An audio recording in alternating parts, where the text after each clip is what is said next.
खुलुमबाय बेयो बड'लेण्ड इंखं टेलिभिजन दिनै 20 जानुवारि 2025 समबारखालि सानसेनि बरादखौ नोंथांमोननि खाथियाव लाबोदों आं सदानन्द दैमारिया।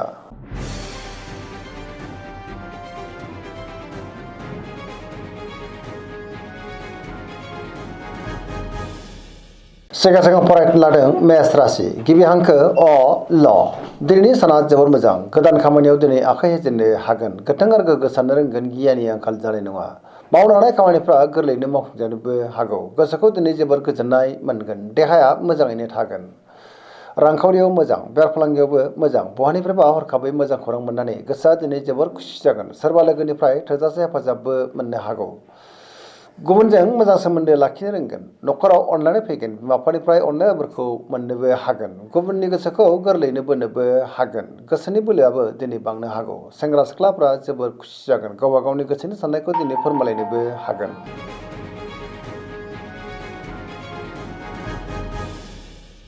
वृष राशि गिबि हांखो इ उ ब दिनैनि साना मोजां आरो गाज्रिनि गेजेरजोंनो बाबेलांनो हागौ गोसोआव गोनो गोथो साननायबो फैनो हागौ सोरबा लोगोनि थाखाय नाङा फाङा जेंनायाव गोग्लैनांनोबो हागौ गुबुनजों मोजां सोमोन्दो लाखिनो गोब्राब जानोबो हागौ गोसोनि साननायखौ फोरमायनो गोब्राब जागोन समाजाव मान हानि जानांनोबो हागौ रांखावरियाव मोजां अब्लाबो नाथाय खरसाया बांनोबो हागौ बेफार फालांगियावबो मोजां होनजायो न'खराव बिसि फिसायनि गेजेराव एना एनिबो फैनो हागौ गोसोनि साननायफ्रा दिनै गोरोबलायाबो जानो हागौ देहाया मोजाङैनो थागोन जायखि खामानि मावा मानो मोनफ्रोमबो खामानिखौनो दिनै सांग्राङै मावनांगोन माबा नङा मोनसे गोरोन्थिबो जालांनो हागौ लोगोफोरनिफ्राय हेफाजाब मोननो गोब्राब जानोबो हागौ आरो नेगेटिभ एनार्जिनि गोहोम गोग्लैनोबो हागौ।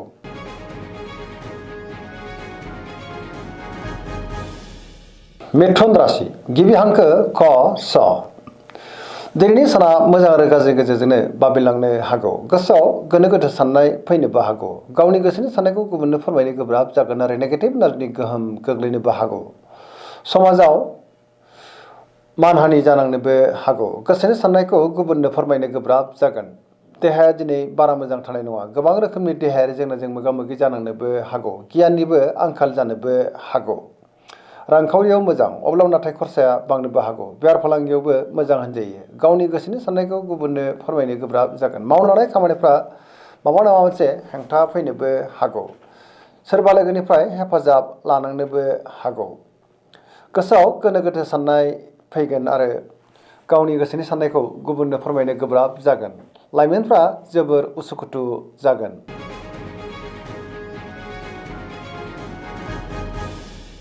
कर्कट राशि गिबि हांखो द ह दिनैनि साना जोबोर मोजां गावनि गोसोनि साननायखौ गुबुननो फोरमायनोबो हागोन रांखावरियाव मोजां बेफार फालांगियावबो मोजां होनजायो मोननो गोनांखौबो दिनै मोननो हागोन गोसोआव गोथों आरो गोग्गो साननाय फैगोन पजिटिभ एनार्जिनि गोहोम गोग्लैगोन न'खराव अनलायनाय फैगोन बिदा फंबायनिफ्राय थोजासे हेफाजाब मोननोबो हागौ गुबुननि गोसोखौ गोरलैयैनो बोनोबो हागोन समाजाव गोबां मान मोननो हागोन गुबुनजों मोजां सोमोन्दो लाखिनो रोंगोन आरो पजिटिभ एनार्जिनि गोहोम गोग्लैगोन।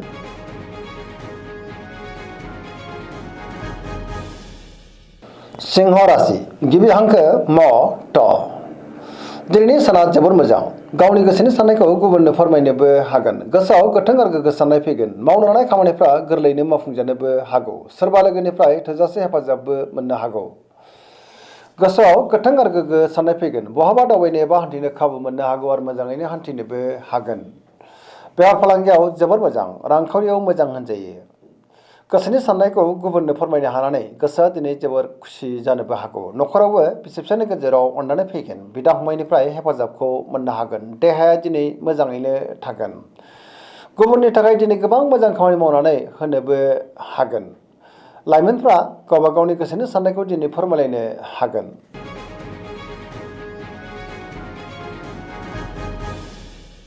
कन्या राशि गिबि हांखो प ट दिनैनि साना जोबोर मोजां पजिटिभ एनार्जिनि गोहोम गोग्लैगोन मोनफ्रोमबो खामानिखौनो दिनै गोरलैयैनो मावफुंलांनो हागोन बयजोंबो मोजां सोमोन्दो लाखिनोबो रोंगोन सोरबा लोगोजों बाख्नाय जानानै गोसोआ दिनै जोबोर खुसि जानोबो हागौ बहाबा दावबायनो एबा हान्थिनो खाबु मोनगोन आरो मोजाङैनो हान्थिनोबो हागोन रांखावरियाव मोजां बेफार फालांगियाव मोजां होनजायो गुबुनजों मोजां सोमोन्दो लाखिनो रोंगोन गोबां मुंदांखा सुबुंजों दिनै लोगो मोनज्लायनो हागौ पजिटिभ एनार्जिनि गोहोम गोग्लैगोन। जायखि खामानि मावा मानो मोनफ्रोमबो खामानियावनो दिनै जाफुंसारगोन।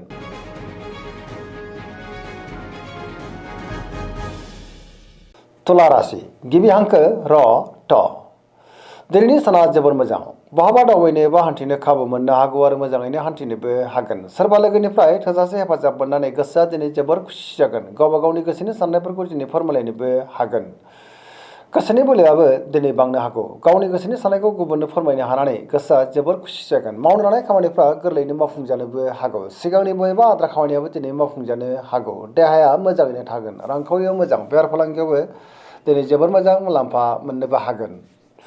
गुबुननि गोसोखौ गोरलैयैनो बोनोबो हागोन। लोगोफोरनिफ्राय थोजासे हेफाजाब मोननानै गोसोआ दिनै जोबोर खुसि जागोन आरो गोदान थांखि लानोबो रोंगोन। सेंग्रा सिख्लाफ्रा जोबोर रमान्टिक जागोन आरो गावबा गावनि गोसोनि साननायखौ फोरमायलायनोबो हागोन।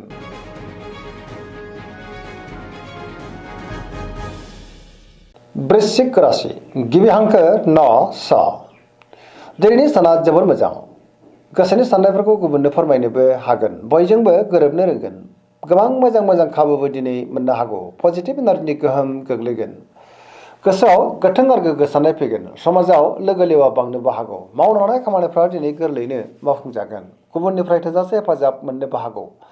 गावनि गोसोनि साननायखौ गुबुननो फोरमायनो हानानै गोसोआ दिनै जोबोर खुसि जागोन। गोसोनि बोलोआबो बांनो हागौ। समाजाव मान मोननो हागोन। रांखावरियाव मोजां। बेफार फालांगियाव मोजां। अब्लाबो नाथाय खरसायाबो बांनो हागौ। देहाया दिनै मोजाङैनो थागोन।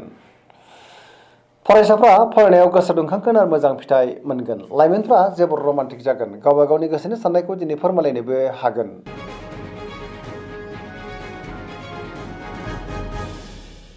धनु राशि गिबि हांखो ढ फ भ।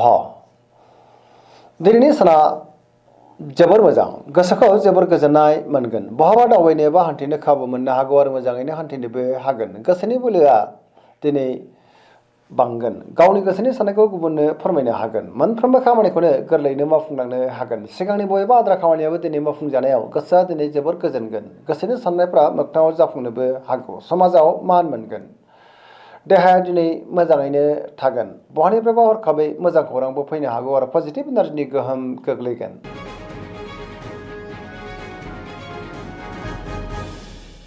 मकर राशि गिबि हांखो ख ज। दिनैनि साना बारा मोजां नङा। गोसोआव गोनो गोथो साननाय फैनोबो हागौ। गुबुननि थाखाय नाङा फाङा जेंनायाव गोग्लैनांनोबो हागौ। मोनफ्रोमबो खामानिखौनो दिनै सांग्राङै मावनांगोन। सुथुरनि गाज्रि नोजोर थानोबो हागौ। गोसोनि साननायफ्रा दिनै देबारनांगोन। मावनो लानाय खामानिफ्रा माबा नङा मोनसे गोरोन्थिबो जालांनो हागौ। रांखावरियाव मोजां। अब्लाबो नाथाय खरसाया बांगोन। बेफार फालांगियाव मोजां होनजायो। गुबुनजों मोजां सोमोन्दो लाखिनो गोब्राब जागोन। गोदान खामानियाव दिनै आखाइ होजेननो हानाय नङा। न'खराव बिदा फंबायनि गेजेराव गोरोबनाया गोब्राब जानोबो हागौ। गोसोनि साननायफ्रा गोरोबलायाबो जानो हागौ। सेंग्रा सिख्लाफोरा दिनै गावबा गावनि गोसोनि साननायफोरखौ फोरमायलायनोबो हागोन।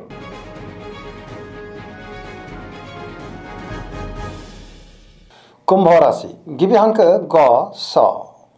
दिनैनि साना जोबोर मोजां। सोरबा लोगोजों बाख्नाय जानानै गोसोआ दिनै जोबोर खुसि जागोन। गावनि गोसोनि साननायखौ दिनै गुबुननो फोरमायनोबो हागौ। गोसोआव गोथों आरो गोग्गो साननाय फैगोन। समाजाव मान बांगोन। गोबां मुंदांखा सुबुंजों दिनै बहाबा लोगो मोनज्लायनोबो हागौ। गोबां खामानियाव दिनै मुखुबबो थानो हागौ। समाजाव मान मोनगोन। रांखावरियाव मोजां। बेफार फालांगियावबो दिनै जोबोर मोजां मुलाम्फा मोननोबो हागोन। देहाया दिनै मोजाङैनो थागोन। गोबां रोखोमनि जेंनाखौ गोरलैयैनो सुस्रांनो हानानै गोसोआ दिनै जोबोर खुसि जानोबो हागौ। गुबुननिफ्राय थोजासे हेफाजाब मोननो हागौ आरो बिमा बिफानि अननाय बोरखौ मोननो हागोन। बहाबा दावबायोब्ला दिनै जोबोर मोजां आरो मोजाङैनो हान्थिनोबो हागोन आरो पजिटिभ एनार्जिनि गोहोम गोग्लैगोन।